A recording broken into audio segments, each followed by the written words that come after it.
When you get back on the council, Speakers aren't on. when you get back on the council, you can. They're not on. You can fix the. Oh, there it is. Hard to hear. It is. Did you just turn it on? Oh, now it's on. Ready on this side? Sure. We're playing games, yeah, right? Looks like we killed a few trees.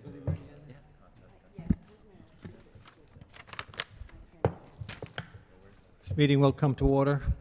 This is a regular meeting of the Planning Board. The first item on the agenda is the approval of minutes from the regular meeting of August 11th and the special meetings of August 10, August 17, and August 23. We will do these one at a time. We have a motion to accept the minutes of our regular meeting of August 11th. So moved. Second. Motion's made and seconded. Is there any discussion? No. I have a comment. On page 1, item 2E3. Which set of minutes are you on? Which set of minutes? This is August 11. Okay. 11. August 11, item 2E3. This says that the guidelines were distributed for review and discussion at the September 8th meeting. I believe they were distributed, and it was agreed by the board that the planning department could start handing them out as guidelines. I can make that change. Okay. So may I have a motion To amend. to accept the minutes as amended? Do you? Yes. Motion made. So moved. Second. Motion is made and seconded to approve the minutes of the August 11th meeting as amended. Any further discussion? All those in favor say aye. Aye. Opposed, nay. Those minutes are approved. The next item is the approval of minutes of the special meeting of August 10th. May I have a motion to accept these minutes? So moved. Second. Motion's made and seconded to approve the minutes from the special meeting of August 10. Is there any discussion? All those in favor say aye. Aye. Opposed, nay. Those minutes are accepted. Third item is to approve the minutes of a special meeting of August 17. May I have a motion to approve these So minutes? moved. Second. Motion's made and seconded to approve the minutes of August 17. Is there any discussion? I have an item on page 3 of these minutes. Item, well, there is no item number. On page 3, the last, the motion by Mr. Nash, seconded by Mr. Weber, to continue the matter to the September 8th, 2021 regular planning board meeting, 6 p.m., vote 600. I would like to add that it was expressly stated that updated materials be submitted no later than September 1st, because that may come up in the discussion. So, will the maker of the motion accept that amendment? Yes, motion made. And the seconder? Yeah. Yeah. I'll second. Okay, so motion has been amended to approve the minutes of the special meeting of August 17th with that amendment. Is there any further discussion? No. All those in favor say aye. Aye. Opposed, nay. Those minutes are approved. The fourth set of minutes are the minutes of the special meeting of August 23rd. May I have a motion to approve those minutes? So. Second. Motion is made and seconded to approve the minutes of the special meeting of August 23rd. Is there any discussion? All those in favor say aye. Aye. Aye. Opposed, nay. Those minutes are approved. Next item is correspondence. We have 4 items of correspondence. I'll read through all of them, and we'll have one motion to receive all of them. First is an email from Kerry Lewis, dated August 31st, 2021, subject 59 Aquidneck Avenue. Second is an email from Mark Horan, dated September 2nd, 2021, subject Horan Howland Subdivision. Third is an email from Stephen McGillivray dated September 3rd, 2021, subject Haran Howland Subdivision. And the fourth is an email from Jeremiah Lynch dated September 7th, 2021, subject Howland Avenue Master Plan Approval. May I have a motion to receive these moved. correspondence? Second. Motion is made and seconded to receive these four correspondence. Is there any discussion? All those in favor say aye. Aye. Opposed, nay. Correspondence is accepted, is received. The next item is continuances. We expect this evening to be continuing items 4A, 4B, 4C, 4D, and 5A. Is there anyone to speak for item 4A? Item 4A, application of Jack Gullison for development plan review, including requests for waivers from certain design standards of the Middletown Rules and Regulations regarding the subdivision and development of land, Section 521, for construction of a new commercial building to include a 17-room hotel with a restaurant and associated site work located on property identified as 59 Aquidneck Avenue, Assessors Plat 115, SE Lot 169. Mr. Lynch. Good evening, Mr. Chairman, members of the board. Jay Lynch on behalf of the applicant. On this matter, I've been in touch with Mr. Regan, and we're trying to resolve some potential zoning issues. So I have to get Peter some memorandum on that. So I think we can continue this to your The next October meeting? October 13th, please. 13th meeting? Yes. May I have a motion to continue this item to the October 13th meeting? So moved. Second.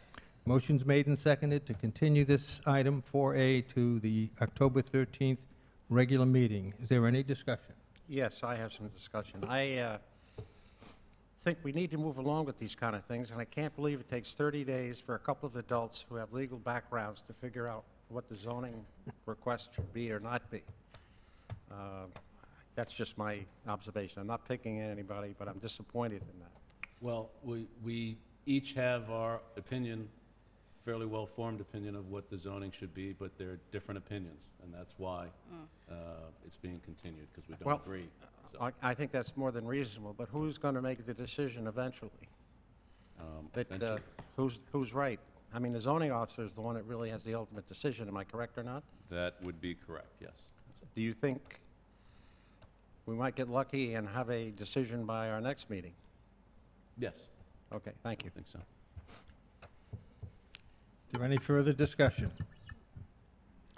All those in favor of the motion to continue this item to the October 13th meeting, say aye. Aye. Opposed, nay. The item is continued.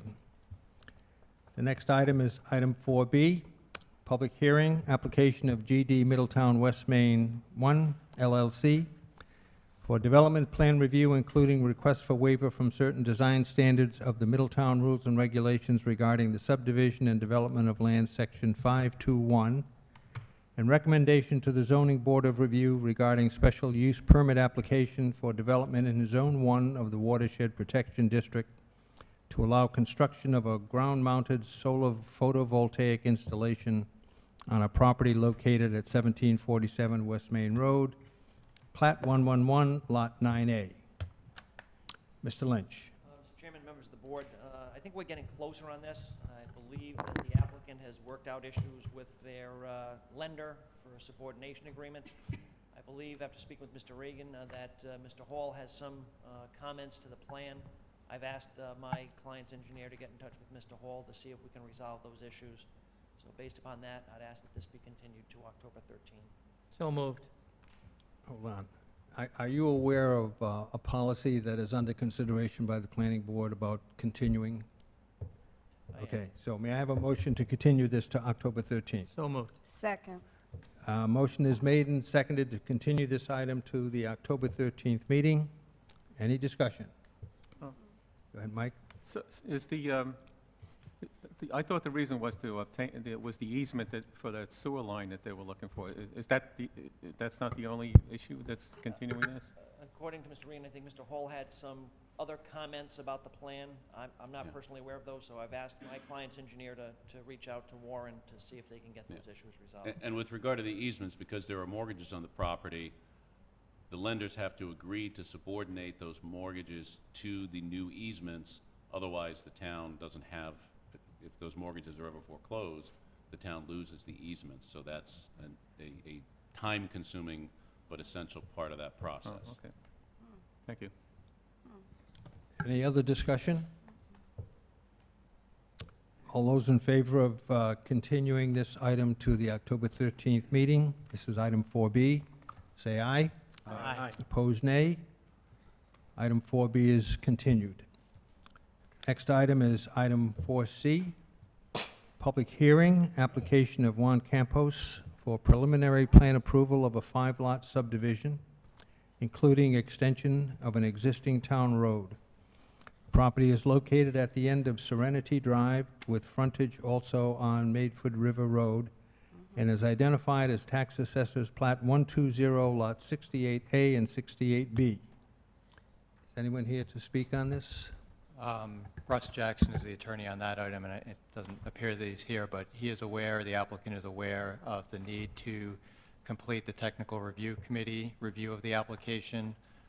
They're working with our town, the town's consulting engineer, to address issues. So that TRC review is not yet complete, so they're aware of a continuance tonight to the October 13th meeting. October 13th, okay. May I have a motion to continue item 4C to the October 13th meeting? So moved. Second. Motion is made and seconded to continue item 4C to the October 13th meeting. Is there any discussion? All those in favor say aye. Aye. Opposed, nay. Item 4C is continued to the October 13th meeting.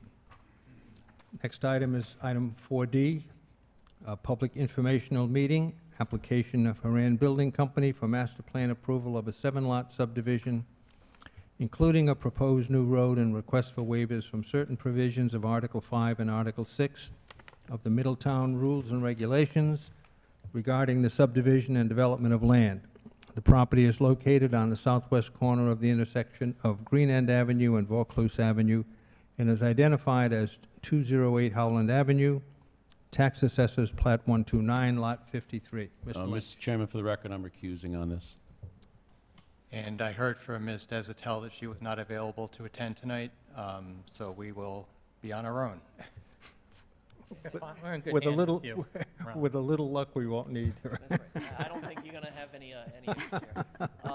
Mr. Lynch. All the faith in you. And I had sent an email to the board. I think we were a day late in submitting our revised plan to the board, so we weren't ready to get it in time for tonight's hearing. So I'm going to ask that this matter be continued to the October 13th meeting. To the October 13th meeting? Yes, unless there's any idea of it, having a special meeting, but if not. I think we will do that, Jay, because Ron has been polling the board, and of all the available times before the October 13th meeting, there are just a few dates, and only 4 members of the board are available, and I don't think we want to hear this with 4 members. So we will continue it to the October 13th meeting, if that's okay with you. That's fine, thank you. May I have a motion to continue this to the October 13th meeting? So moved. Second. Motion is made and seconded to continue item 4D to the October 13th meeting. Is there any discussion? Mike? No. Is there any intention to further revise what was provided, or is that the final? That's the final plan Okay. that incorporated what the board was looking for. We were a day late getting it in, so we apologize. Okay, and I looked at that stuff, I thought it was fine, you know, I mean, I didn't think there was any That will problem. be it. There won't be any further submissions. Okay. Is there any further discussion? All those in favor of continuing item 4D to the October 13th meeting, please say aye. Aye. Opposed, nay. Item 4D is continued to October 13th.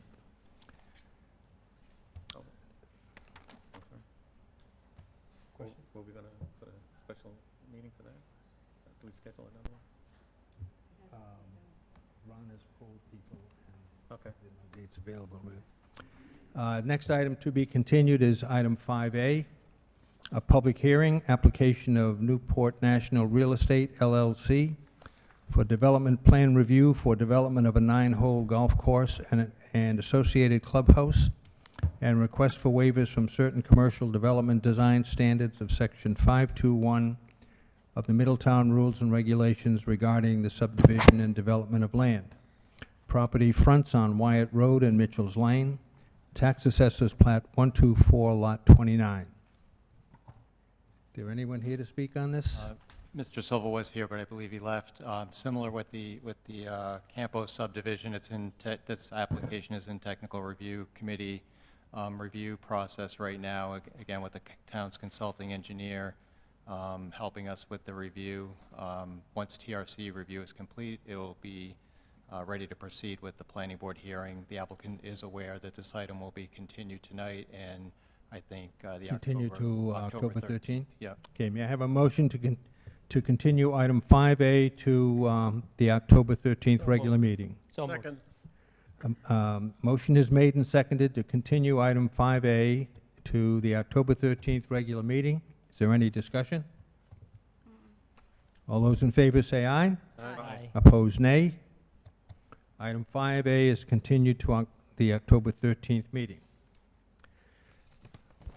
In addition to the continuances, I'm also going to move items 4E, 4F, 4G, and 4H to after item 5C.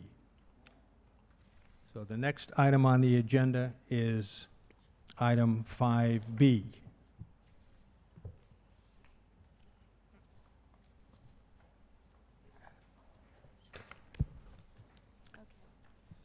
Item 5B, a public hearing, application of a public hearing application of MDR Realty 2 LLC and MDR Enterprises LLC for development plan review, including requests for waivers from certain design standards of the Middletown Rules and Regulations regarding the subdivision and development of land, Section 521, for construction of an addition to the existing commercial building to be used as an auto dealership and expansion to the existing parking lot.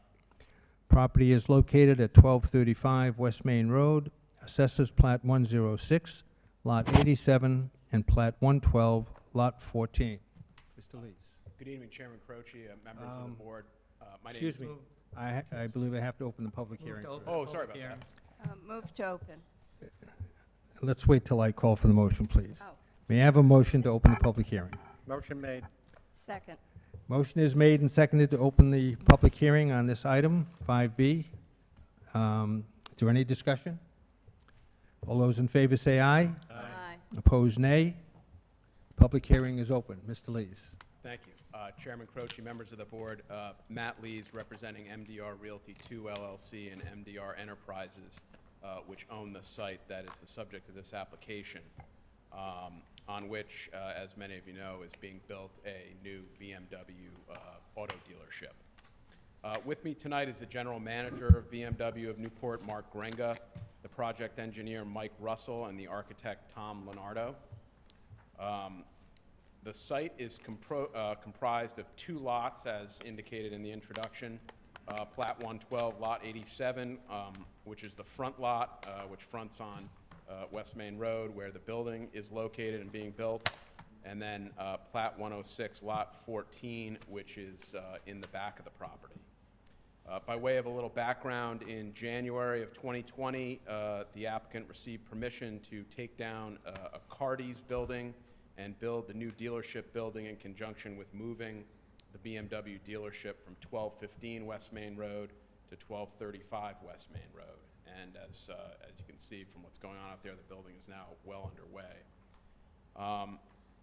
In the first approval, all the work was approved on the front lot, that's lot 187, except for the upgrading of an old detention pond on the back lot and the execution of a new stormwater management agreement to replace an outdated detention pond easement. Permission was given in June 2020 for a small addition to the footprint of the building, lengthwise, resulting in a building with a footprint of 33,179 square feet. At the time, there was substantial environmental remediation that was done at the site as permitted by DEM with the consultation of SAGE environmental engineers. And that was undertaken with the initial phases of the demolition and construction. The soil remediation has been completed, and there's now ongoing testing and sampling that's being done. And Mr. Russell can speak more to that if needed. There are two parts to the application that is before the board tonight.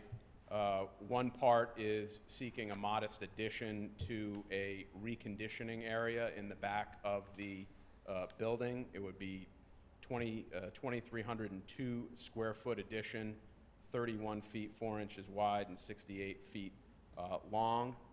The details and materials of the addition would match the existing building.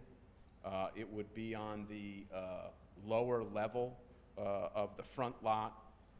And if those of you who may have seen the site can recall that it is graded in two separate levels with about an 11-foot retaining wall separating the two levels. And so this addition to the back of the building will be on the lower level, not visible from the street. Now there is one thing I wanted to point out, which is that during the construction, my client spoke with the building inspector about the possibility of putting in the foundation for the addition that's being proposed tonight before this approval tonight. And the reason he did that was because the contractor was on the site, and there'd be a significant expense saving and would make more sense in terms of the construction flow. And so the building inspector did approve that, told my client that he was doing it at his own risk, and that if this addition were not approved, then he would have to bury the foundation, and that would be that. So I just wanted to mention that for those of you who were at the site visit, you would have, you would have noticed that. With regard to zoning compliance, the addition complies, as does the building, with all the dimensional requirements. We lost 8 parking spaces as a result of this addition from the front lot, but we had quite a bit of extra spaces to spare in terms of zoning compliance, and there is a zoning matrix on the site layout plan, which is pulled up right now on the screen. Essentially, what was done was there were a number of spaces labeled as display, which are, from a zoning standpoint, actually extra spaces, and those were just relabeled to be parking spaces or service spaces. And we've worked with the zoning officer on that concept, and he's agreeable with it. And so that is essentially that is the story with the addition to the building, part 1, so to speak, of the application. Part 2 is on the back lot. That's lot 14. That is actually a very large lot. I don't know if you can pull up the survey. You can see the whole of the back lot. You can see how large it is. About 7.37 acres, mostly wetland and conservation area. There is a conservation easement in favor of the City of Newport Utility Department on most of the back lot. In 2006, part of the back lot, about a 90,000 square foot portion of the back lot, was rezoned from R20 to general business to accommodate an expansion of the parking area for what was then the Newport Auto Center. And that parking lot was built, as you can see there, on the survey. And the proposal that's before the board tonight is to further expand that parking to the south of the existing parking. And it would add 54 spaces. There would be 110 spaces on the other portion of the back lot, plus the 54 spaces, for a total of 164 spaces. And these would be essentially for purposes of storing inventory and the like. Would not be public parking areas, so to speak. The expansion will be entirely within the general business district, so it would not extend into the R20 district at all, or into the conservation easement area. In conjunction with the expansion of the parking lot, there will be upgrades to the stormwater management system. The system will be underground. And again, Mike Russell can speak with more detail to that system. The expansion was approved by the DEM and also was reviewed by the TRC last week. And one of the conditions that the TRC put on their approval of this project was that the new stormwater management system be reviewed and approved by the town engineer.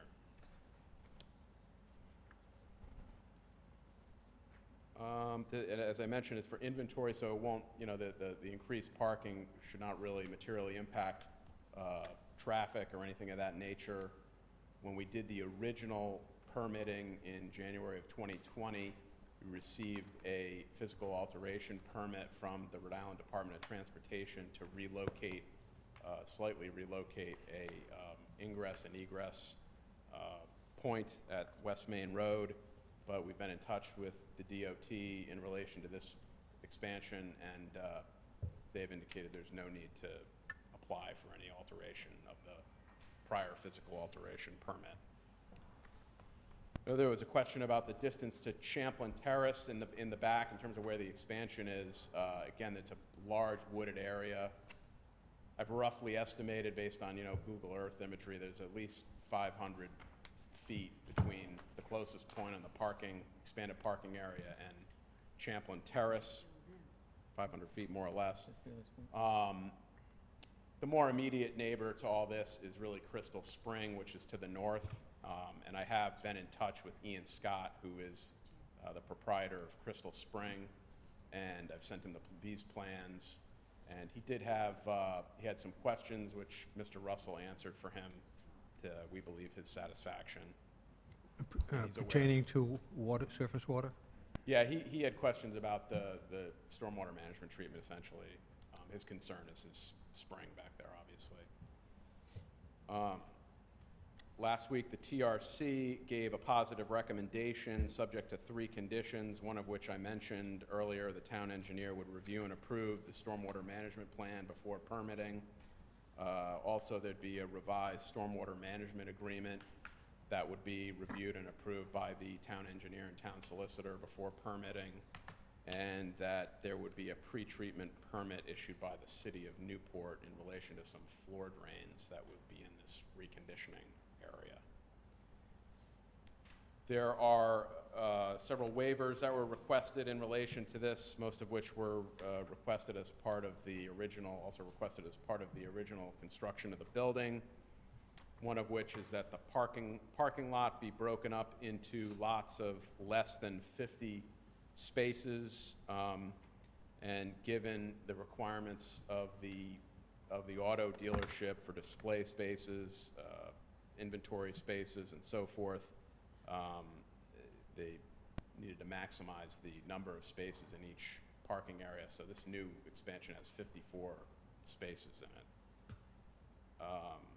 Another one of the waivers was that adjacent parking lots be separated by a minimum 10-foot landscape strip. There is a landscape strip between the parking area in the back. There are the 110 spaces and the new 54 spaces, but it's not 10 feet wide based on the requirements for circulation. And that is a stormwater management practice, as Mr. Russell could speak to more. So that would be another waiver. Regarding building design and architecture, one of the waivers would be that the building exterior and roof construction would be of traditional material, wood clapboards, shingles, etc. We received a waiver from this requirement when the building was originally permitted, based on the requirements of BMW, the manufacturer, to have a certain look for their buildings, and this is just a slight extension of that using the same materials, which again will be not visible from the public right-of-way. Also, the waiver the fact that it has a flat roof also would require a waiver from the design standards. Regarding landscaping, there's a requirement there be a 10-foot landscape buffer between the buildings and the parking lot.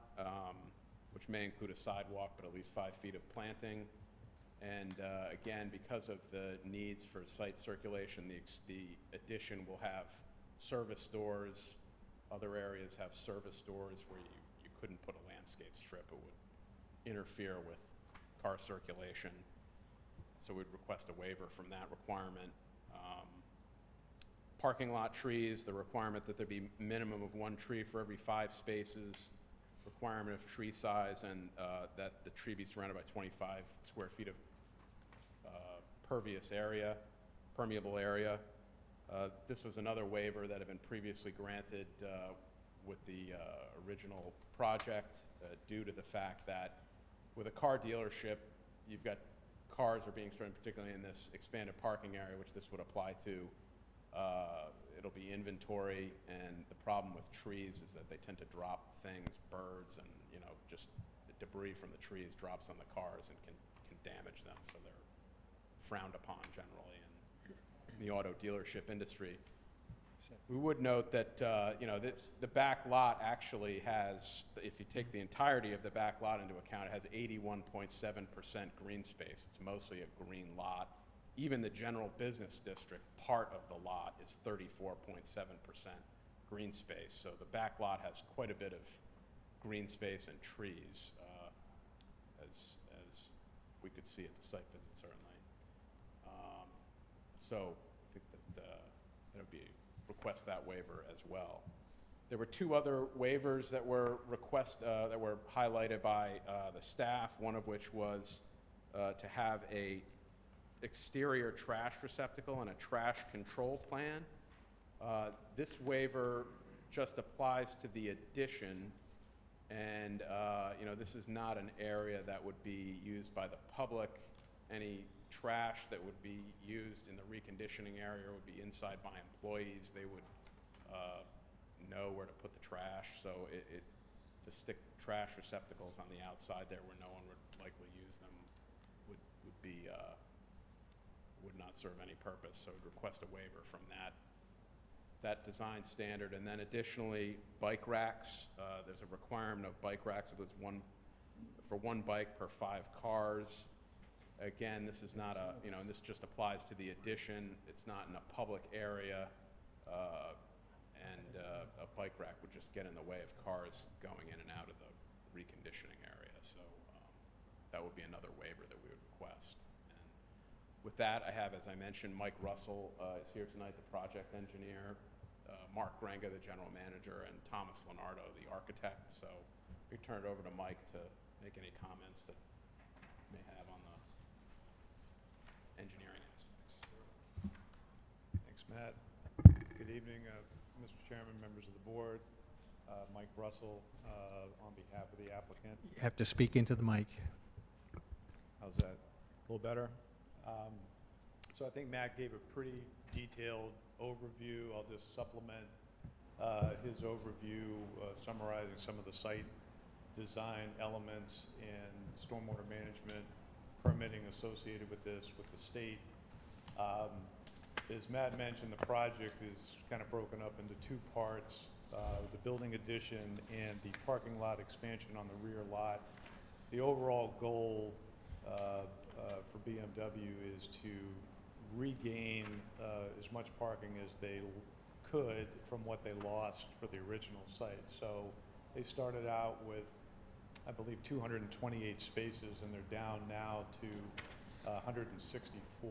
So the building chopped away a lot of those spaces, but in order to have a thriving dealership, they wanted to regain as many as they could. So we looked at the rear lot as a possibility to gain some spaces. We're confined by the zoning district and the conservation easement. So what we had to explore was, Ron, could you go to the existing conditions plan, the second sheet, please? Okay, a little tough to see there. Handheld mic. I don't know. Sorry. Do you have a handheld mic? Do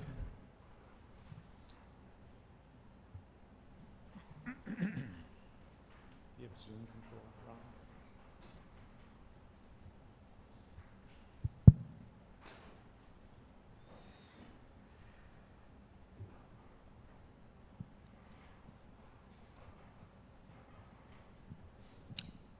Thank you.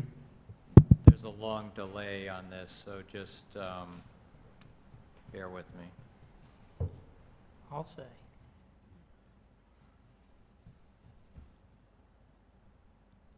That's fine.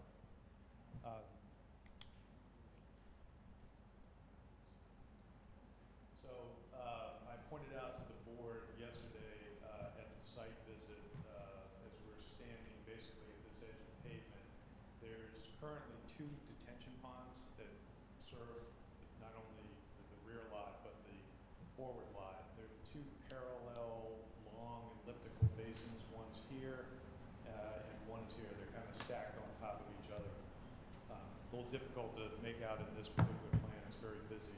But the goal is, this heavy dashed line is the limit of the zoning district and the conservation easement, is to fill this pond in and replace it with an equivalent system, a subsurface piped chambered bed, which is purely for storage. It's non-infiltrating due to groundwater elevation and some of the environmental restrictions that were applied to the other part of the project with DEM, in addition to the wetlands, Bailey's Brook, Crystal Springs, so a lot of things that were up for consideration for a type of system that was selected. So it's purely for storage, equivalent of the pond that's being filled in. It catch it on roll two sheets up, please.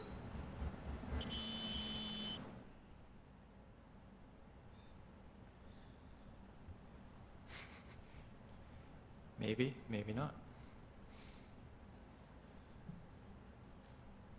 Mike, did you say that, that underground storage system is equivalent to the pond that was there before? It's a little more than that because we're adding, Yeah, we're okay. adding impervious area, so Yeah, okay. not entirely equivalent, so Okay. equivalent plus.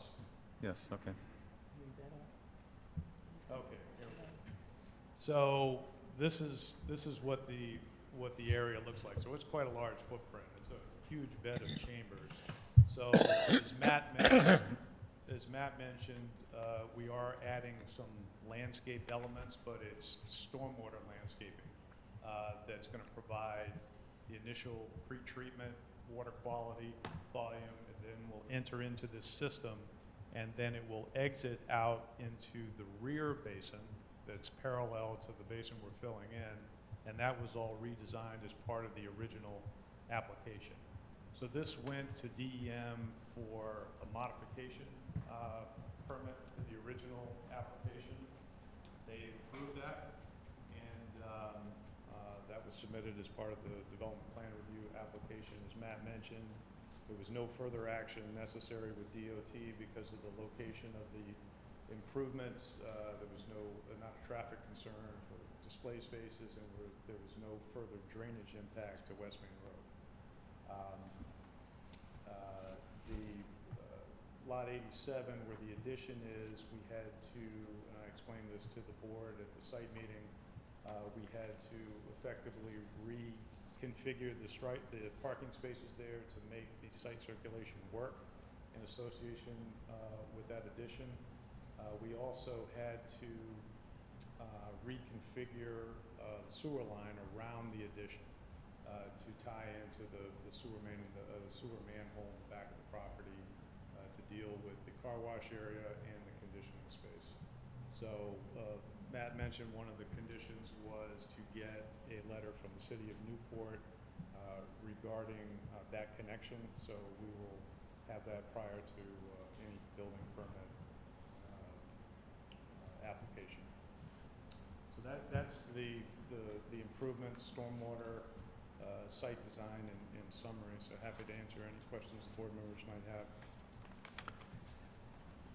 Questions from members of the planning board? I don't have a question, I'd like to make a comment, if that's... Okay.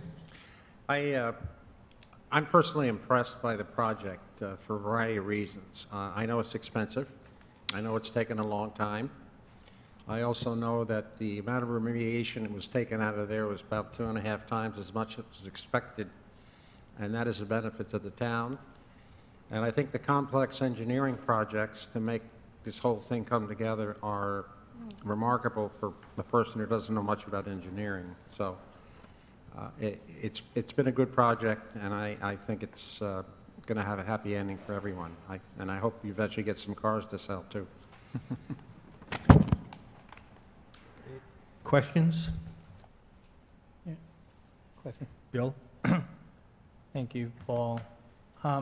Ron, can we confirm, maybe the applicant can, that you're looking for 7 waivers, right?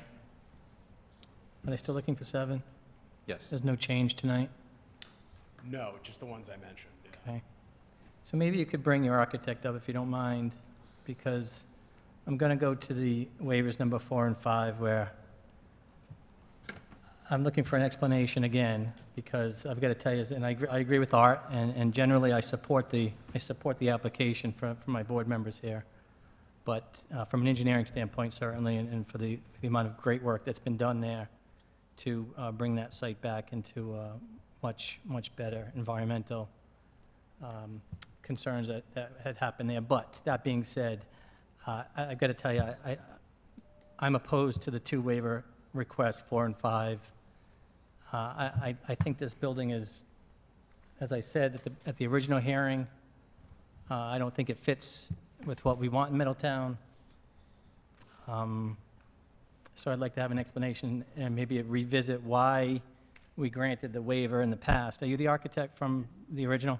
Yes, sir. So maybe you can just explain again to me and the board why you could not design, I guess now the addition, because we can only touch on the addition, but bring into it the reason why we granted the waiver in the beginning. I know I supported the plan in the past, and I am going to support it tonight, as a matter of fact, but I am opposed to waivers 4 and 5. I just think that the building doesn't fit into to what I had thought it would be, and I'd like to have an explanation as to why we couldn't design a building with some type of a traditional roof.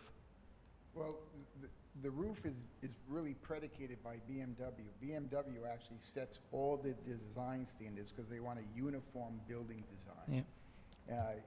They are... Could you speak into the mic and start off by identifying yourself, please? my name is Thomas Lenato, and I'm a registered architect with the state of Rhode Island, and the original designer for the Right. building. So to answer your question, I think it's about the addition or the building design. You're asking why initially there wasn't a pitch roof or some type of differential to a flat roof. And that's really predicated a lot by BMW. If you look at the way, if you've been by the building, you'll notice that it's very sleek. The cantilevers, BMW is very stringent on size, profile, what the building looks like, screening for mechanical equipment. So they have a very detailed manual that we have to follow. And the manual actually sets the standards for all BMW dealerships. So if you really do a review of the newer BMW dealerships, it's following suit to the flat roof situation, low profile, very sleek and clean looking. It's very, if you want to call it German architecture, but it's very sleek, the Mies van der Rohe, that sleekness.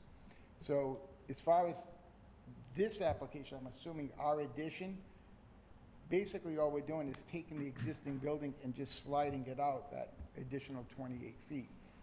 But to change the roof style at this at this stage of the game, is that what you're asking? 'Cause No, I'm confused no, I'm as just to looking- why you're asking about the roof on a 2,200 square foot building. Well, because I wanted some justification as to why the building was designed that way in the first place, which is now why with the addition, which we are now knowing about, frankly, it's a lot easier for the applicant to stand here and ask for forgiveness than it is for permission, and that's in effect what's happened here, is the foundation's in the ground, the building's going to go up, and so in effect, we're asking for looking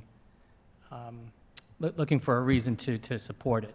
Look, I'm going to support the application, but I don't like the architecture. I don't think it belongs in Middletown.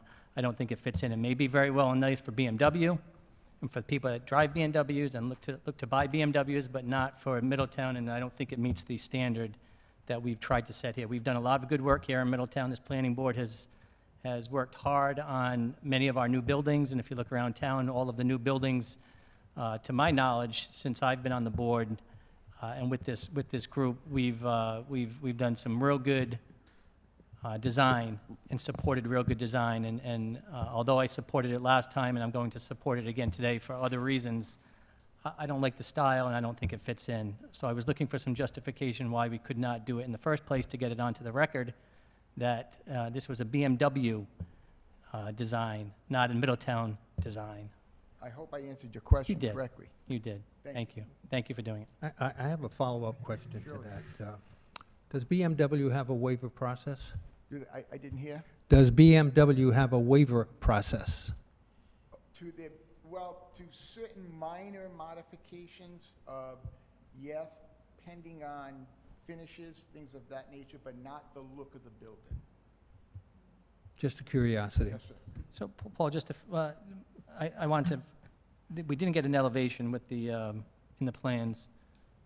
There should be. Yeah, I didn't see an elevation, maybe on my, there was, is the whole, the addition, is it an EFS application on all three sides? Yes, sir. It's just the replication of what's there being slid out just by the two side All right. because the front profile is the same. But it's EFS on the whole, Yeah. all the exteriors? Yes, sir. Thank you. Comment? I share Bill's concern about the way the building looks, and I understand that you don't have a choice, but you're not the first one to come in here with the same thing. We've gone through this with Honda. Corporate headquarters said this is the way the building will look, period, or else you're out of business. And Langway, Toyota, and Nissan, same thing. This is the way the corporate wants it, and that's the way it is. So it is what it is. We're trying to make Middletown resemble some sort of a town that lives in New England. We used to have a guy in the planning board that would get in his car and go someplace and find a building, a corporate building that looked entirely in consonance with the town it was in. But, so, we're all going to support this application, I think, but again, we're concerned about I understand. aesthetically, how does it, you know, it could be in, as I always say, it could be in Arizona, but it's in Middletown, and they're all the same. Okay, thanks. Yes, sir. Joe? I've got a couple of questions for Mike. Just,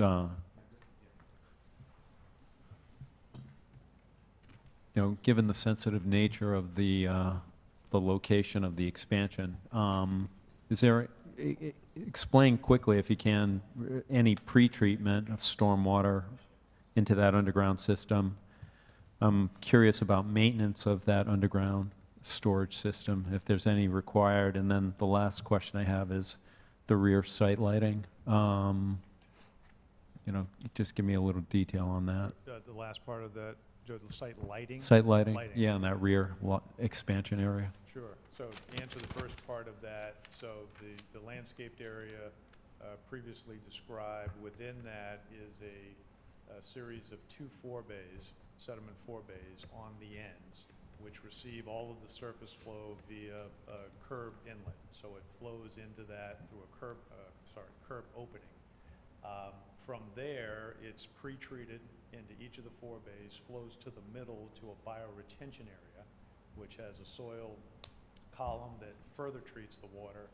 In that bioretention area, there are 2 grates raised above the flood elevation in that basin. And then water enters into these structures, then into the subsurface system.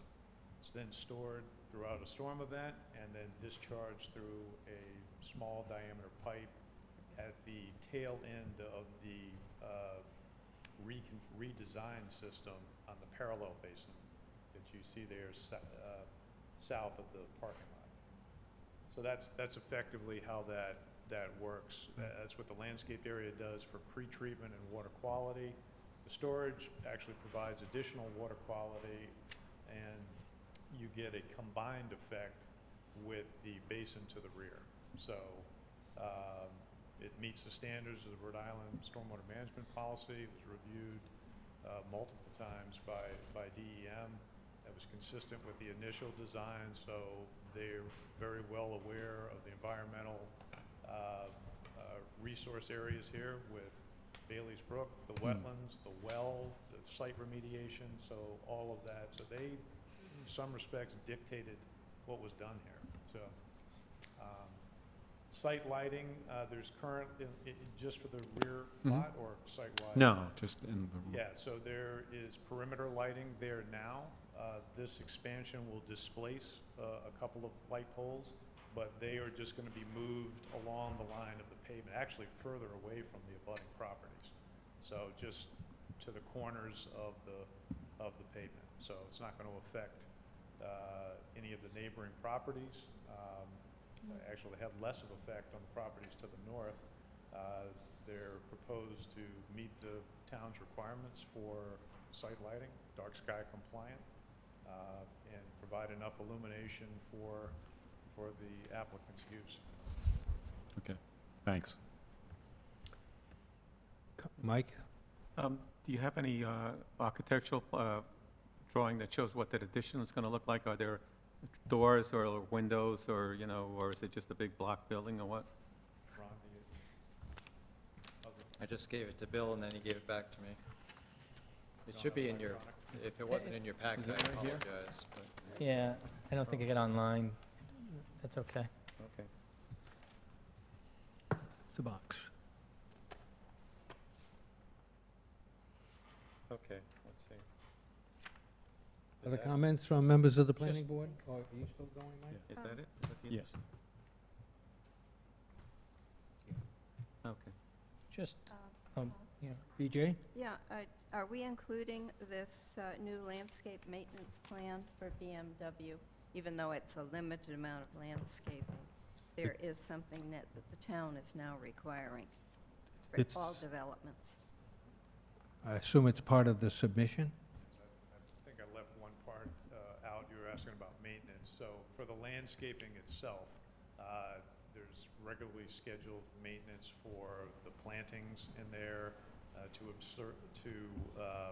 after significant rain events, to make sure that all of the inlets are free of any debris, any obstructions that might compromise the system. As far as the plantings go, they'd have to be evaluated on a yearly basis. They're proposed to be hardy New England style plantings that can survive, you know, harsh winters, snow, ice, other types of pollutants that might enter that system from pavement runoff. So that would be part of a regularly scheduled stormwater management landscape maintenance plan. Not necessarily. That's part of the submission, right? Yep. I mean, it's included in the package, in the so I'm packet. assuming it's part of the, included. yeah. Okay. And then, Joe, the subsurface system itself has inspection ports that are to grade, that are spaced periodic throughout that footprint, and they will have a regularly scheduled maintenance program too. So this would be visual inspection to make sure that the water is drained out after a storm event, if there's no obstructions or any problems associated with that system. Other comments, planning board? Is there anyone from the public who wishes to speak?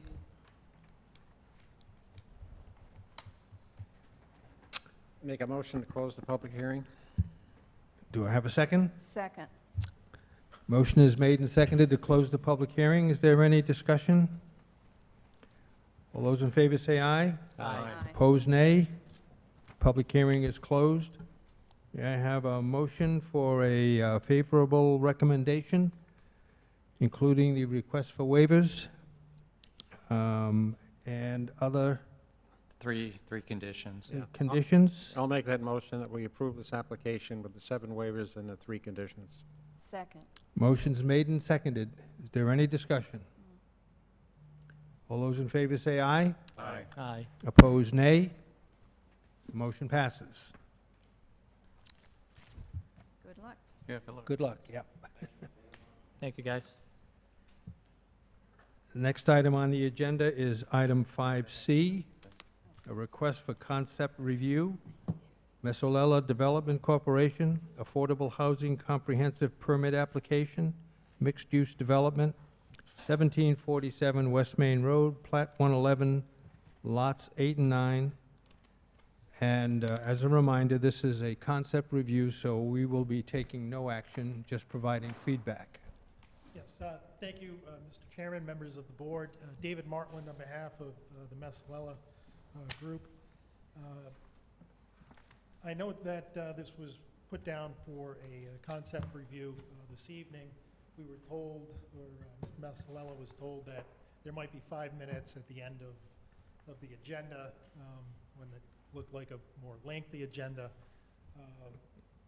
We've had some discussions, and you know, what we wanted to simply indicate is that Mr. Messalella understands that affordable housing is, you know, a significant priority, and it's a real issue, not just in Middletown, but on Quinnipiac Island and throughout the state of Rhode Island. And what they would like to do is propose an affordable housing complex for the site here on West Main Road. Rather than get down into a concept review, however, which I don't think would be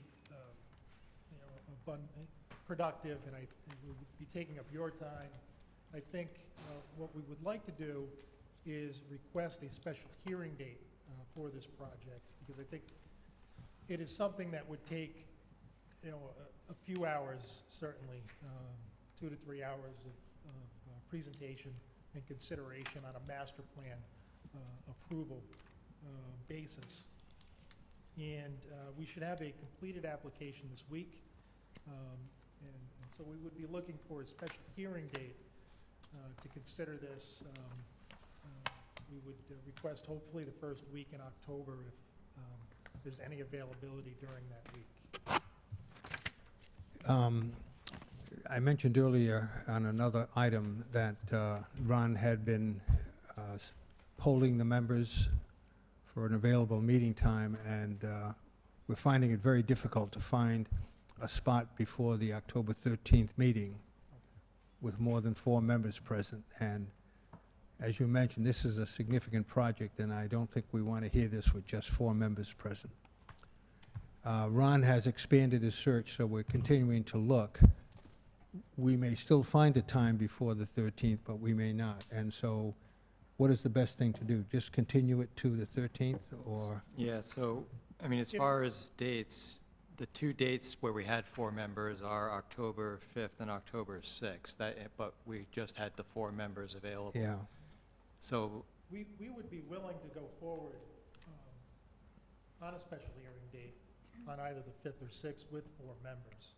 And the reason being is, while this is a significant project, there are also significant timing issues related to developments and applications with the state of Rhode Island for tax credits and things of that nature, because there is to be ready in order to file in December.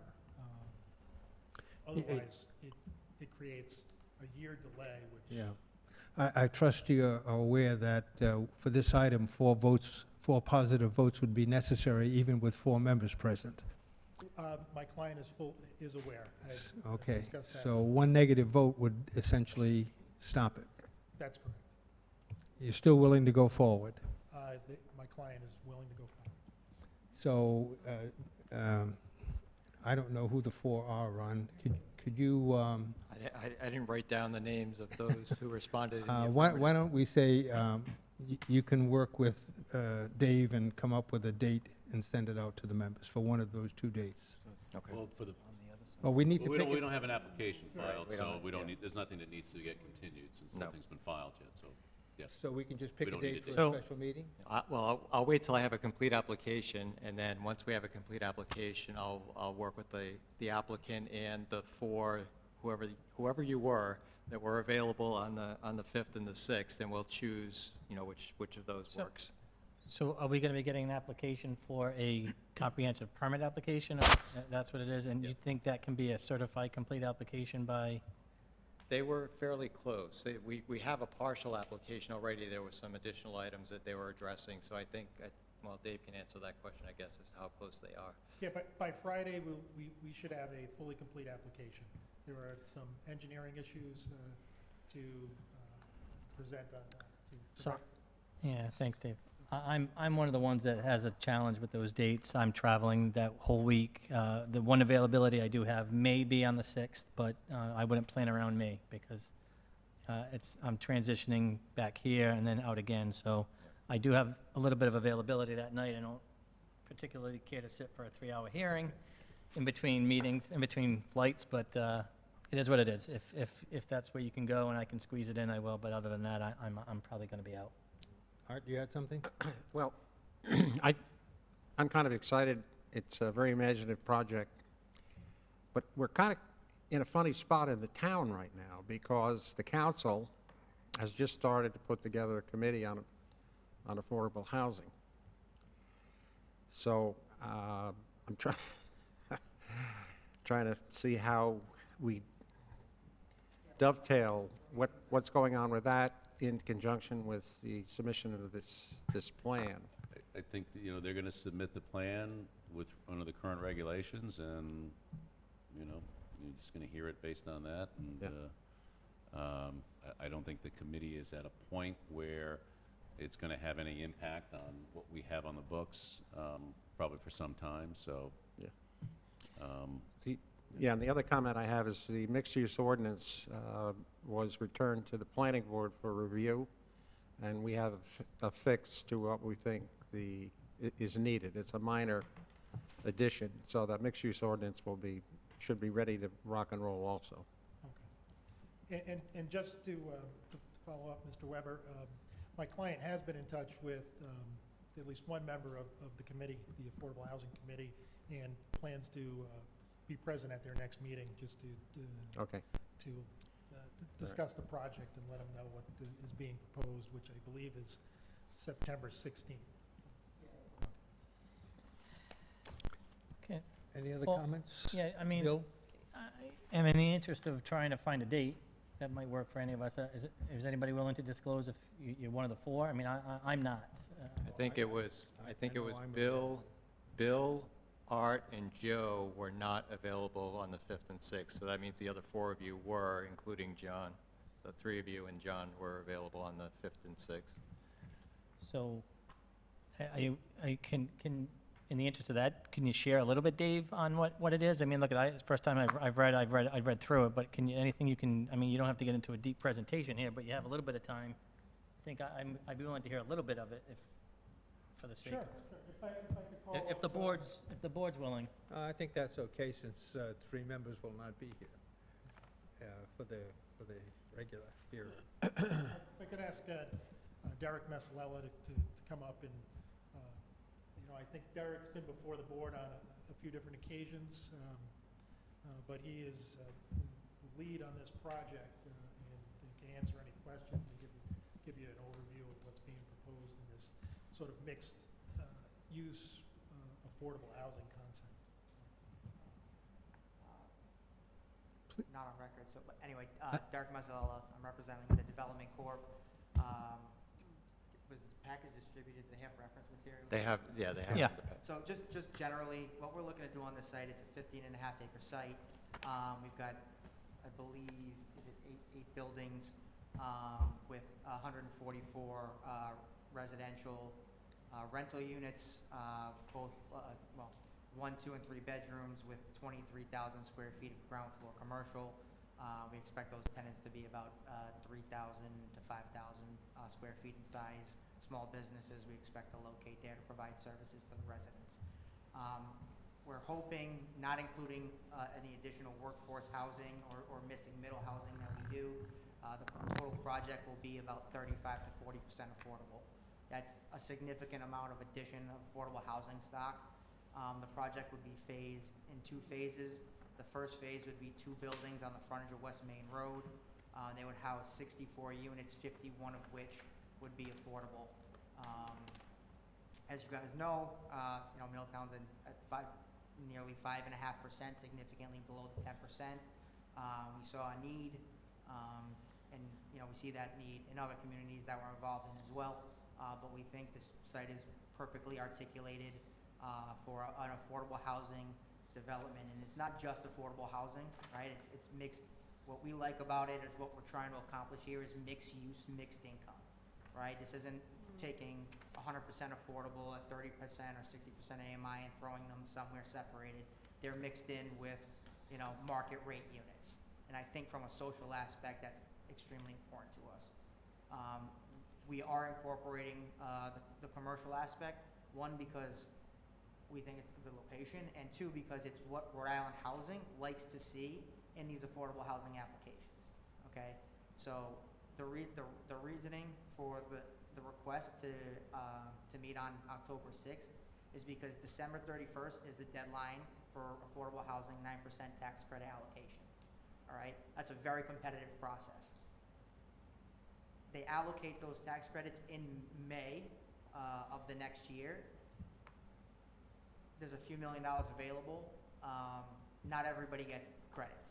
If you don't get credits in that round, you're out till the next year. So take into consideration construction time. I mean, units might not come online for years, and that's one of the problems of affordability is the stock, the incentives, and making it accessible and making it, you know, developers want to build these projects.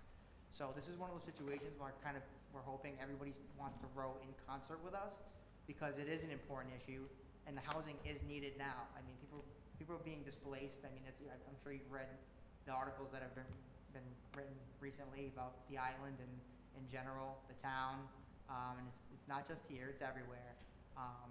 But you know, we think that delays like this delays kill these kinds of projects because there's so many moving parts to them. And you know, we wanted to get at least it in front of you tonight for consideration, and more importantly, so that when we have our experts, you know, our engineers, we have affordability experts, we have planning experts, we have a whole host of experts that we've brought on because we want this to go as smoothly as possible and for the team to be as good as we can present to the Rhode Island Housing for that competitive process. Any questions I can field? Mike? Sure. Are there any existing structures on the site? Are they going to be renovated, or are they going to be torn down? And Yep, no, there's an existing building, it's a light industrial building. They have a few years left on that lease. We intend to keep the structure up until that lease is up. At that point, our plan would probably be to renovate the building, put a new roof on it, put some probably metal siding on it, and find a different use for that we feel is compatible with the overall development. Presently, that building has boat storage in it. It's the old Skater Island building, and there's a lease to that boat storage. Yeah, like I said, I think it's maybe under 5 years now, so by the time we get credits, build the project. And again, we're building the frontage first. That's the first phase of units. So by the time the units that are, if you're looking at the site plan, by the time the rear units are even intended to be built or to come online, that building will be repurposed for something else. This would require a public Mike and hearing. then BJ. Wouldn't this require a public hearing? Yes. Yeah, Well, you're going to be coming in for a development plan review Yeah, so at under the the. special meeting? Yeah, under the comprehensive permit process, the planning board is basically the unified permitting board. You hear all the applications.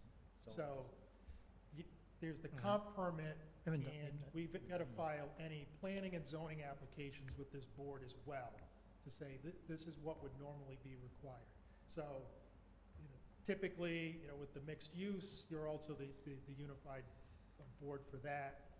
This is in the watershed protection district, so there's that special use permit. There's the development plan review, which would be the underlying process. All of that's filed with this board. There is notice that's presented and a public hearing.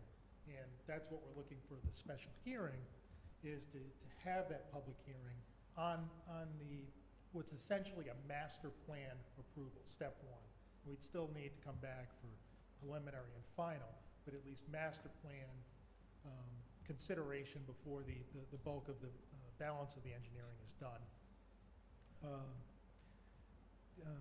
at the master plan hearing, we would present Derek as a witness. We would present the affordability expert as a witness. We've got an architect, an engineer with Park Corporation,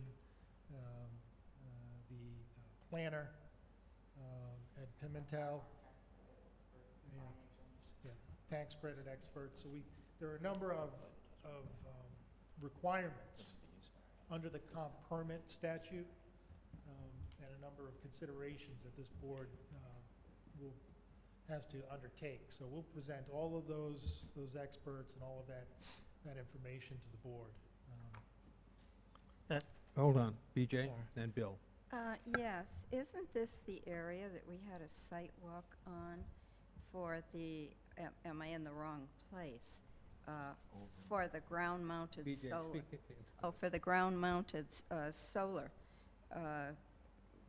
That was, we have this application in front of us too, I think, for the ground-mounted solar installation.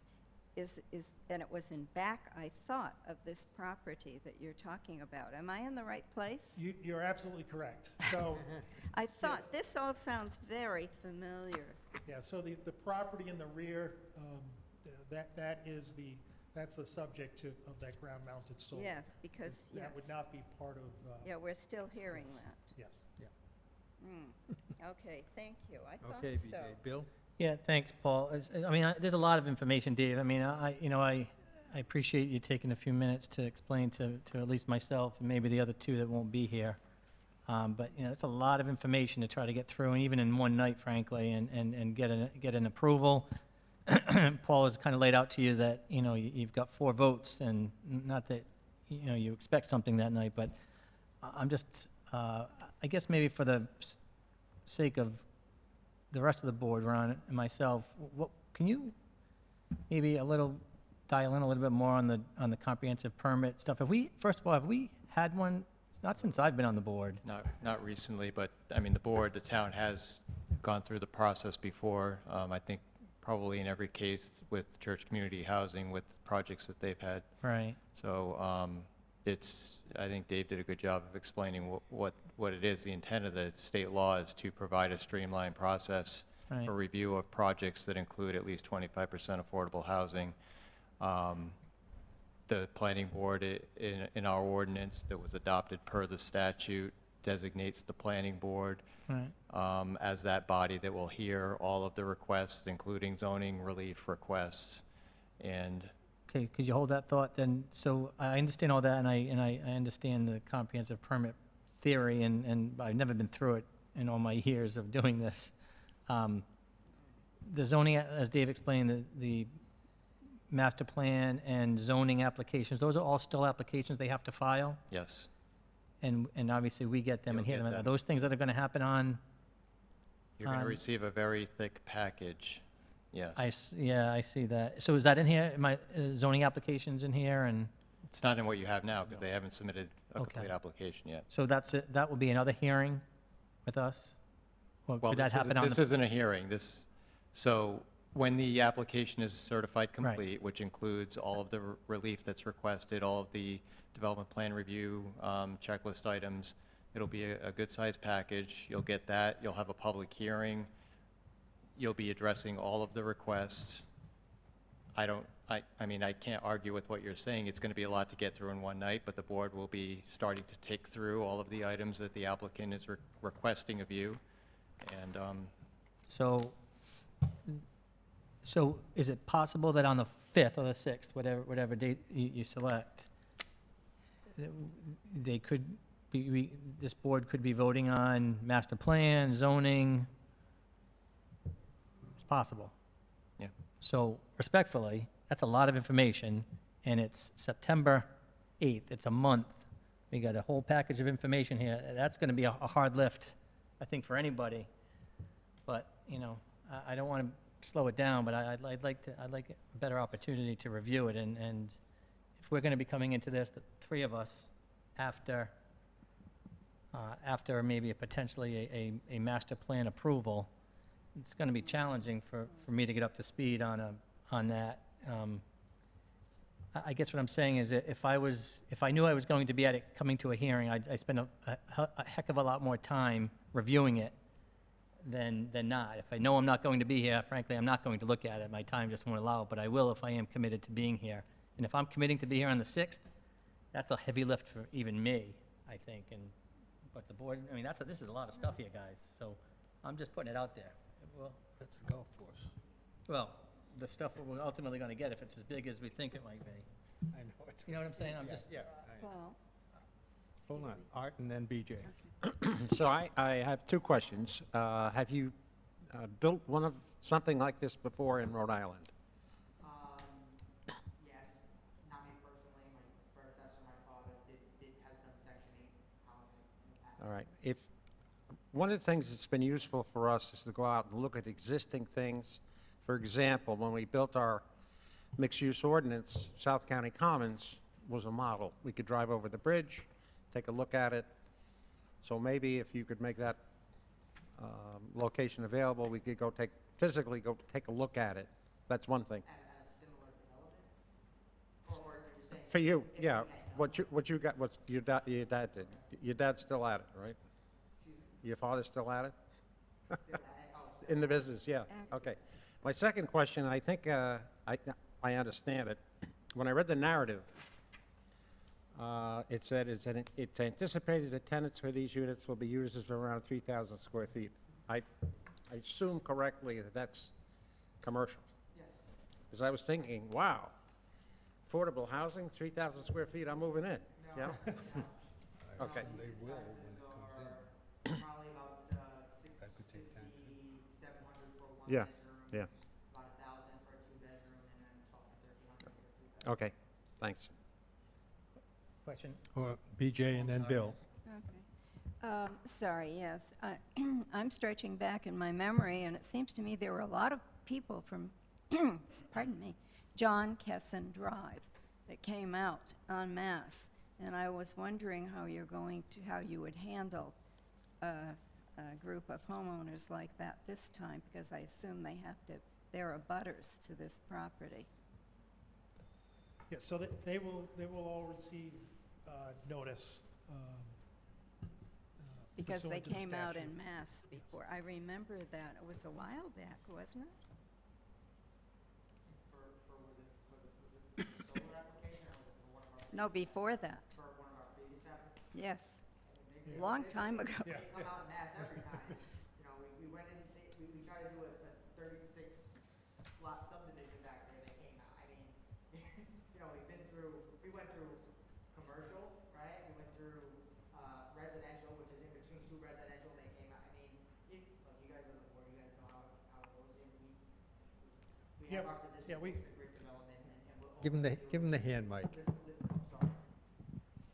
All we can do is put the project forward on its merits, and there you we go. understand that the direct abutters are the direct abutters, and, you know, they have their own personal interest involved, but there's, you know, a lot of families out there who need affordable housing too, so, and it's gotta go somewhere, and it's gonna be next to something, so we think this is a good location for it. And Bill, I understand your concern relative to the amount of information, but, you know, if this thing doesn't go forward at the beginning of October, and now we're talking, well, knowing what's on the agenda for the 13th, there's no way this would get heard on the 13th. And so then we're talking about sometime before the end of the month. And what if it takes 2 hearings, then we're into November, and I understand. we're never going to get into the tax credit process. It would just be impossible. So it's going to be on us to present a cohesive package with all of the information that's necessary, deal with any of the concerns that are raised, and we want to try to get that underway as quickly as possible. I mean, obviously, we still haven't submitted all the final items, and that we've got to get that done this week. But we would appreciate, you know, if we could get that special hearing in the beginning of October. So, Bill? TRC, do they see it as well at this stage? If the board wishes the TRC to review it, so this is master plan stage, so it's always a bit of a gray area, but if the board wishes the TRC to review this, then So, knowing the abutters, yeah, I just think you're gonna end up at TRC. I mean, I'd feel more comfortable it gets to TRC sooner rather than later. But, So then I mean, I can take that as a advisory opinion to refer to the TRC, and then once we have a complete application, we get the hearing advertised for October 6th. It sounds like that might be the date. We'll schedule a TRC meeting to happen before that. is this also where our town engineer our third party may be engaged? We typically rely on the town engineer to determine whether he needs assistance, so I could also talk with him ahead of time, once we have the package.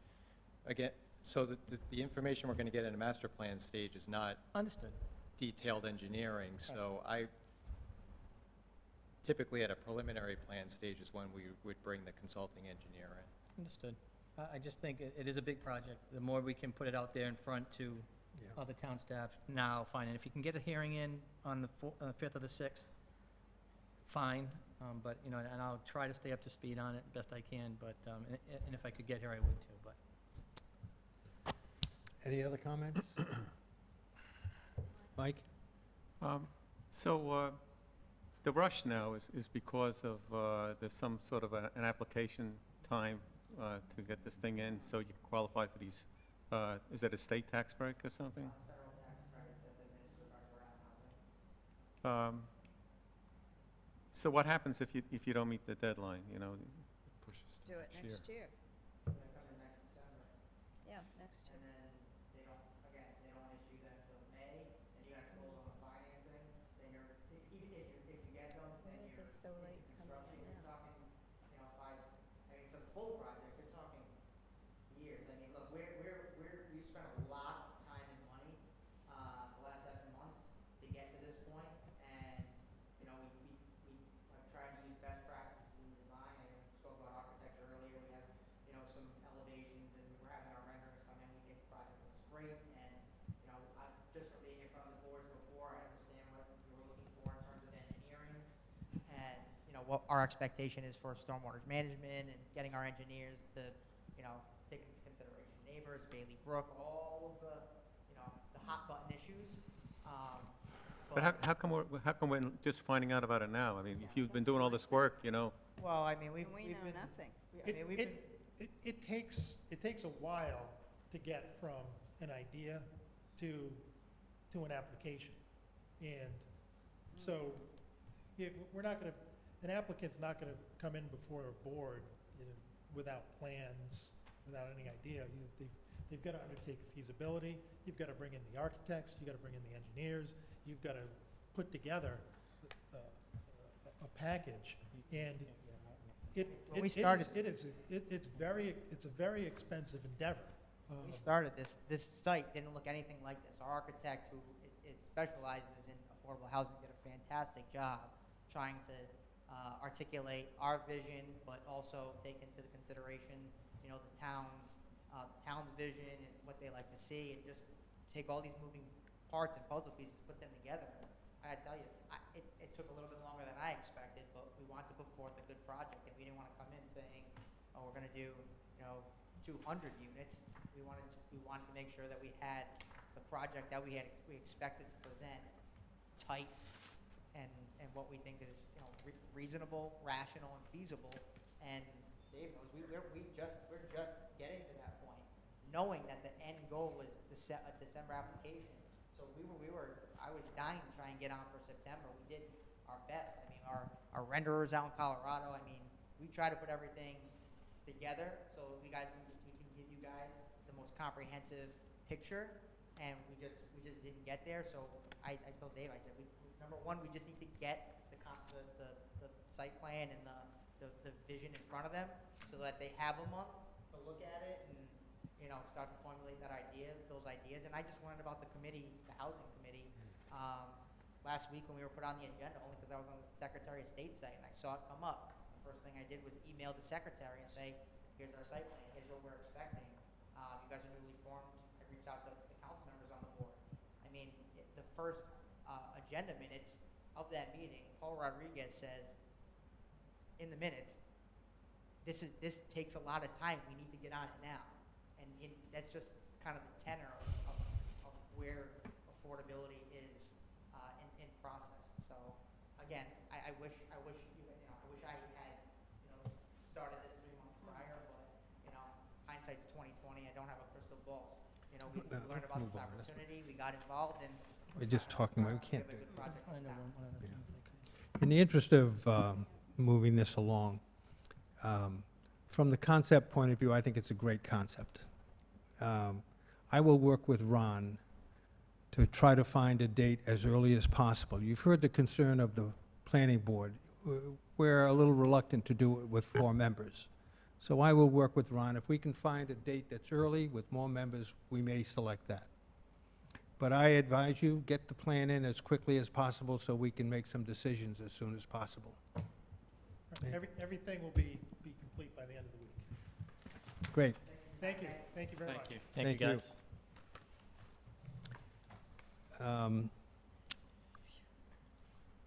The next item on the agenda is item 4E. Review of revised draft of airport overlay zoning amendment to the Middletown zoning ordinance and recommendation to the town council. Joe, do you want to introduce this, or? This is terrific. Your overlay. Sure. Back in our last airport planning subcommittee meeting, we tried to incorporate some of the feedback we had gotten from members of the community as it relates to the runway protection zone and some of the other concerns that were expressed. Again, I kind of wish Rita was here because she was very instrumental in Ron with assisting drafting our airport overlay guidance language. In the packet, you have a map that Rita put together with the revised proposed district or overlay map. The areas that are outlined in that pink color would be the new proposed runway protection zones, because as we talked about, the idea was to try to limit the impact of those protection zones on private properties, and understanding that the protection zones are substantially located on airport property. So that pink shading is the new proposed RPZ, and then the cross-hatching underneath that is what was shown previously. So that's the most significant change that has been made.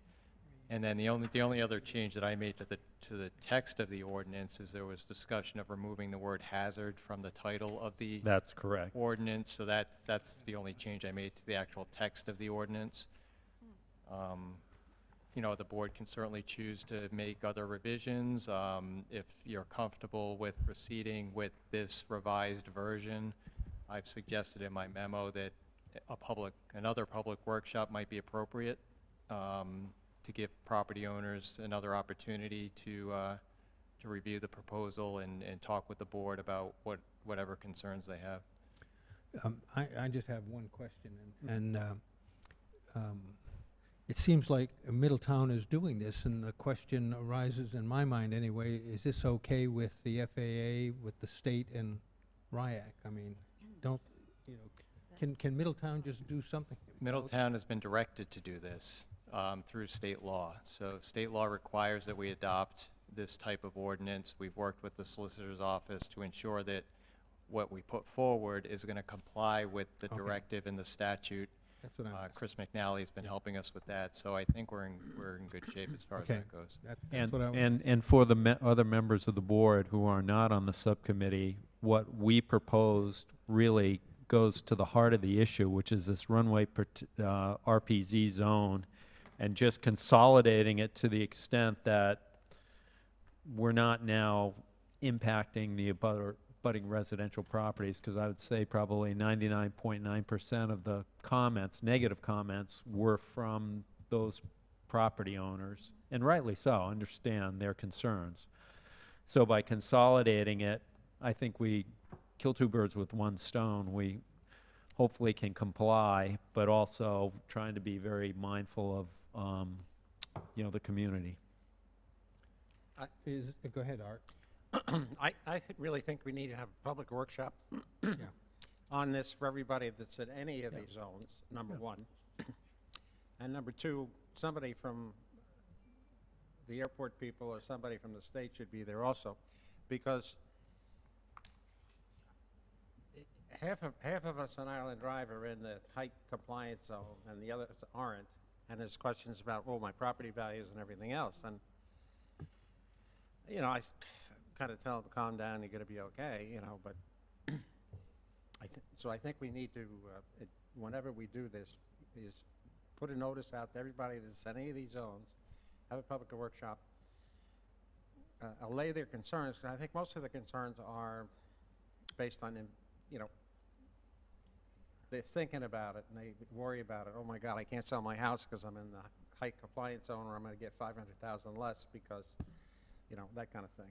And have somebody come also from, as I said, from the state or the airport people, and do a presentation and then answer questions. Does everyone feel that a public workshop is the best way to go? Yes. Yes, I think.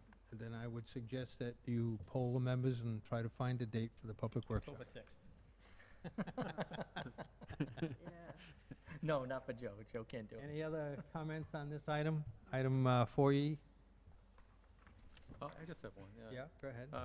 I see that, did Rita put in those yellow areas, that are the navigation easements? Yep. Now, where did she get that from? She just looked at the... Those are recorded easements in the land evidence records. Oh, they were already recorded? Yep. Those are already in place. Just They're so not, odd, they're aren't not, they're they? not impacted, or, they won't end up on the zoning map. That's just for information purposes. They're just random. Right. They are interesting shapes. They are, You aren't gotta, they? you gotta wonder where they came from. Amazing. How they, I know it goes on property lines, but it just seems to be random. All set? Yeah. Okay, the next item on the agenda is item 4F. Town Council requests that the planning board research adopting an ordinance requiring esplanade-style sidewalks. Consider recommending ordinance language to the Town Council. Peter, we were waiting for you to do... Yes, so we talked about this at the last meeting. I wanted to speak with the town administrator because, for new construction of roads and sidewalks, we already have this in the subdivision regulation design standards. But with regard to reconstruction projects where this would be an addition, we wanted to include language to, so that it would be required, provided that there was sufficient land available to do that. And in reviewing it, someone has to make that, if there's a difference of opinion, someone has to decide whether or not there is sufficient land to do it. So I wanted to talk to the town administrator as to who would be tasked with that job, and not surprisingly, he suggested that it come back, that would be the planning board. Since the planning board is dealing with these sorts of issues of road construction and sidewalk design and anyway. So I will have a revised draft to you for the next meeting that you can review, and then if you're on board with it, forward it to the council. So, I should have just written planning board in it from the start and gone ahead with it, but, So we will continue this to 10:13 and Yep. hopefully have a draft to consider moving forward at that meeting, Peter? Peter? yes. We'll We'll have, continue you'll it to have something on your 10:13. agenda for the 13th that you could approve if you so desire and forward it to the Send council. to the council. Okay, very good. Any other comments on this? Thank you. Next item is item 4G. Discuss a policy for removing items that are repeatedly continued from the planning board agenda. you were going to talk to the zoning board We about, talked to the zoning board because since a lot of these items are on both agendas, that it made sense to have an identical policy with both boards. The zoning board is in agreement with the need to be on the same page with the planning board and is in agreement with the substance of the policy that I provided to you at the last meeting. So these will be in a couple of different places. It likely would be in the rules and regulations for the subdivision of land, from the planning board's perspective, and then, so for the wording of this, Peter, we're looking at your memo dated August 11th?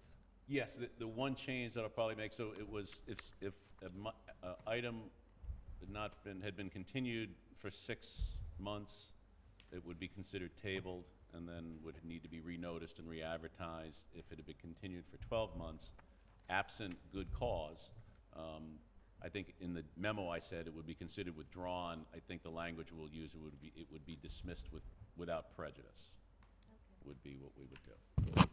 Is that the same as withdrawn without prejudice? I think it's dismissed without prejudice would be the way to go. Does that mean that, That means it's dismissed, and they've got to refile. refile and everything? Okay. And when they refile, they're going to be subject to whatever rules, Are in place. regulations, ordinances are in effect at that point in When time they of the new refile. application. Yeah, Yes. okay. So, So, Which you- gives do people you an need to incentive do to more move things work along. with the wording then? Yeah, I mean, that's just, that'll take 30 seconds. Just have to, with regard to the zoning board, we just have to figure out where to put these. The town code and the state law provide that the zoning board can adopt rules and regulations. I'm not sure that they have. I'm When- going to talk to the town clerk about whether we have those. When I was talking to Ron earlier, we were talking about adopting a policy of the board, which doesn't require it going in the ordinances. Well, if we're in a situation where we are potentially dismissing an application, I think that policy has a lot more teeth and a lot more enforceability if it's actually in the adopted rules and regs. So, And I'm fairly certain the council would, if they needs their approval, that they will support that. so can we expect then that we continue this to the next meeting, and at the next meeting you have We'll have something final- for you final- to approve and to, yes. Good. I'll coordinate with You will Ron have exactly final what we do. text for us to approve? Yes, As well as where it will appear in the ordinances? yes. Is that okay with everyone? So you can get it into effect. You don't need a motion that we do No. that, right? No, okay, so you are directed to do that. Thank you. Great, thank you very much. The next item on the agenda is item 4H. Discuss and provide a recommendation to the town council on proposed amendment to mixed-use development regulations zoning ordinance Article 27A. Ron, can I ask you to give a brief background on this? So you'll recall that several months ago, some amendments were proposed by the planning board to the town council regarding our mixed-use ordinance, which is Article 27A in the zoning ordinance. When the council received those recommendations, and they're in your packet, there was concern expressed at the town council level. They focused on, in particular, on the proposal that was put forward to remove the limitation on hours of operation for businesses within mixed-use developments. And ultimately, they decided not to proceed with adopting any of the proposed amendments.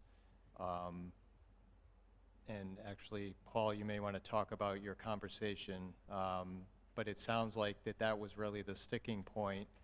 And so what I presented to you tonight is basically the same amendments that were put forward to the council several months ago, minus that proposed change to eliminate those hours of operation limitations, which is in section C under performance standards. So previously, those items 1 and 2 were crossed out. I've removed that strike through, and so those, if the board agrees, those hours of operation limitations would remain, but the other proposed amendments are as were previously discussed. You may remember that when we had our joint meeting with the town council, we discussed this with them, and we requested feedback from them as to why they decided not to adopt the amendment. I did speak with President Rodriguez, and he, in essence, said that if we address the limitations on time, they would probably approve it. He said at the time that they considered it, there were other complications with other items on their docket, but at this time, if we put reasonable time limits in, they would probably adopt it. So I have one question on what you've proposed here. In looking at the time limits, you have the limits for the hours of operation from 6 a.m. to 8 p.m.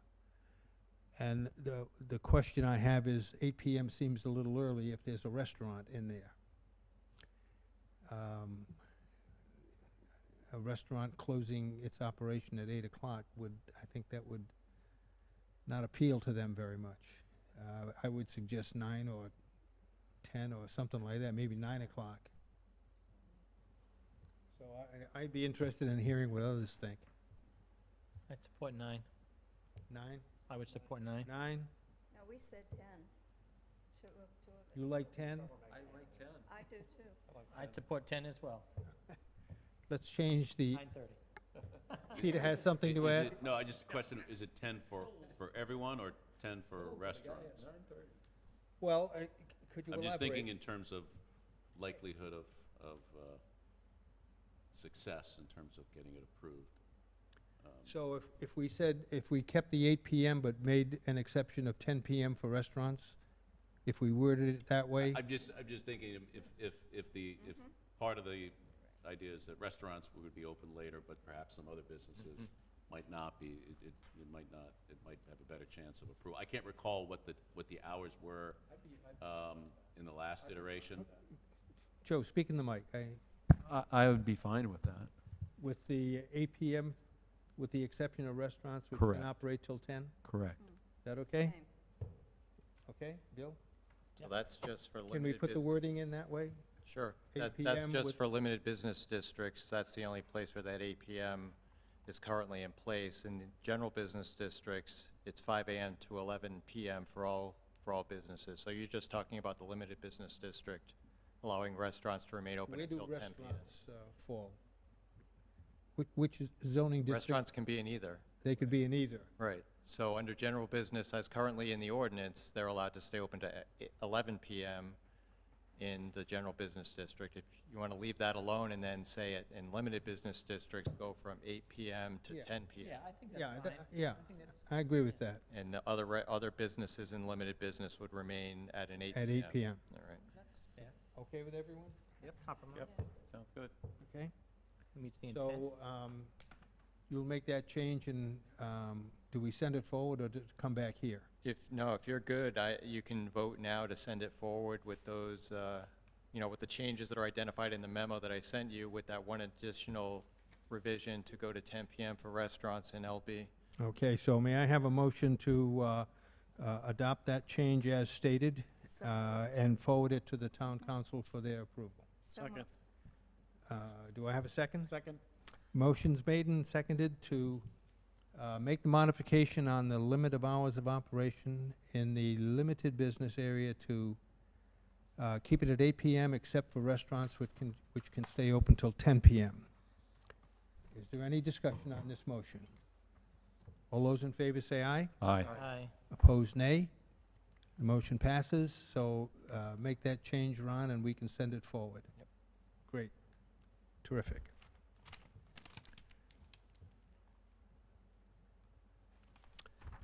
The next item on the agenda is project updates. Does anyone have any comments on the document on project updates? I have one, prioritized item number 4, application fees. This said that you met with the finance director to discuss overhead, I assume that's costs, Yep. to be incorporated in the new fee schedule, and you're awaiting additional information. Could you elaborate on that part? The finance director needs to calculate the overhead costs, basically how much it costs to run the building and all of that. We have the fees calculated based on hourly rates for each of the staff members that are involved in plan reviews, but it's that overhead, the heat, the electricity and all that he can calculate. Is that what we were waiting for at the last time around? Yes, So, But in he's other work- words, we're right back where we were before. he's working on it. So, we're right back where we were before. Yeah. Okay, but thanks for trying. I appreciate that. Oh, my gosh. There is something else, right? Yes, go ahead. What's that? But it's not on the agenda. It's about the affordable housing group. It's going to be on the next meeting agenda, because the town council just made Okay, that so decision. Next time. Yeah, yeah. Committee reports, combined use table and parking. We did not meet today because Rita was not able. We're we could not- short-staffed. We could not divide and conquer. Right. Short-staffed, and I had another Going to be meeting. rescheduled, right? We'll reschedule that, Yeah. yes. Tree commission, BJ? Yes, the tree commission met and discussed at great length the golf course on Mitchell's Lane.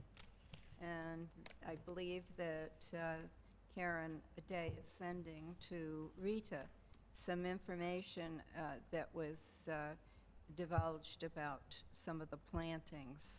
There was some concern about just a few minor things. BJ, you've got to realize, trees are bad on golf courses. I know, but this is tree along the line of the parking lot. Thanks, BJ. Open space and fields? Nothing? Nothing? By the way, are they still dealing with pickleball? I hope so. Well, they were reviewing some sites. They went around to look at some sites. I know that. For what it's worth, I was talking to a friend who plays pickleball, and he says that it's becoming very controversial because it's very noisy. You play with a hard ball, apparently, like a wiffle ball, and it's very noisy. And they scream. And it's creating Dare they? complaints from neighbors and everything. Oh, So you boy. might want to look into that. Well, when we get the COVID money, we'll get the noise. Conservation Commission. We're meeting on the 13th, this coming Monday. What's on the agenda, do you know? Yeah, a lot. A lot? Okay. So we have the next regular scheduled meeting, and I will work with you on setting these meeting dates that we've talked about tonight. Okay. Is there anything else to come before the meeting tonight? May I have a motion to adjourn? So moved. Second? Second. Motion's made and seconded to adjourn the meeting. All those in favor say aye. Aye. Opposed, nay. The meeting's adjourned. Thank you very much. Thank you. And thank you very much. I don't. No, I think that BMW building is in the process. So we don't have any What separate they're doing engineering wise, regulations. could happen. So that's the trade-off for me, but I just think that's. I agree. But they all look that way. I know they do. I know they do, but they could have done something. They could have gone for a waiver, you know. I just wanted them to get it on the record. I agree, and that's why I asked if BMW had a waiver process. You're on the tree commission. But look, we've done good here. Some of the buildings Yeah. are arms over this. I'm willing to bet Well, you. I have mentioned it Bill and I got in the car tomorrow. I took and went one to- look And Thank you. at Stockbridge, Vermont, for Yeah, I Massachusetts. know it, I know it. I was waiting for you to ask. Well, listened to I guarantee it, because Bill, John Tucker was the guy who used to get in his car and the son of a bitch was one all over the land. printed off. yeah, it's going to be a court. And it was Picture. that So, big. yeah,